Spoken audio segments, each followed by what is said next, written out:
What happens after election night fades and the headlines move on. Most people think politics ends with voting, but that is really where it starts.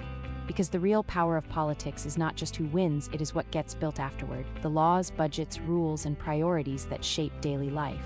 So today, let us break down how politics turns into real-world policy, why it matters, and how you can actually use that knowledge to understand the world around you. Elections decide who gets the steering wheel, but the car does not move until someone turns the key. That is policy. A president, prime minister, mayor, or council member can campaign on big promises: lower taxes, better schools, stronger healthcare, safer streets. But once elected, those promises have to pass through a system. Bills have to be written, committees review them, legislatures debate them, agencies interpret them, courts can challenge them. That means politics is not a single moment, it is a chain reaction.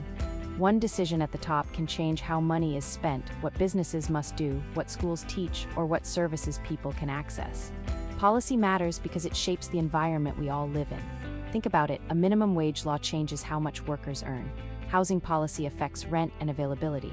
Healthcare policy changes whether treatment is affordable. Environmental policy affects air quality and energy costs. The mechanism is simple. Government has three main tools: rules, money, and enforcement. It can regulate behavior. It can fund programs. And it can punish or reward actions through taxes, subsidies, or penalties. That is how politics becomes practical. Let us make it concrete. If a city votes for leaders who want more public transit, that might lead to new bus routes, lower fares, or better train stations. If a government prioritizes education, you might see more classroom funding, teacher support, or expanded school meals. If it focuses on public safety, it may increase police budgets, or in some places invest in mental health services and community programs. Same election. Different outcomes because policy is about choices, and every choice has trade-offs. More spending in one area usually means less in another, higher taxes, or more debt. That is why politics is never just about slogans. It is about where the power and money actually go. Understanding this helps you read news differently. Instead of asking who won, you start asking what will they change. Instead of focusing only on speeches, you look for budgets, bills, agency rules, court decisions, and implementation timelines. That is where policy becomes real. A law on paper can sound amazing, but if there is no funding, no staff, or no enforcement, it may barely change anything. So the important skill is learning to follow the path from promise to practice. Politics shapes real life not because of the drama of election season, but because of what happens after.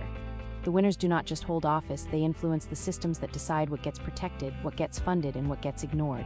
And once you understand that, politics stops feeling abstract. It becomes visible everywhere. So the next time you hear a campaign promise, do not just ask who said it. Ask, how would this actually become policy? Because that is where the real story begins. From election to action, how politics shapes real-world policy is just one small part of public policy. If you are interested, our full free public policy course is linked in the description.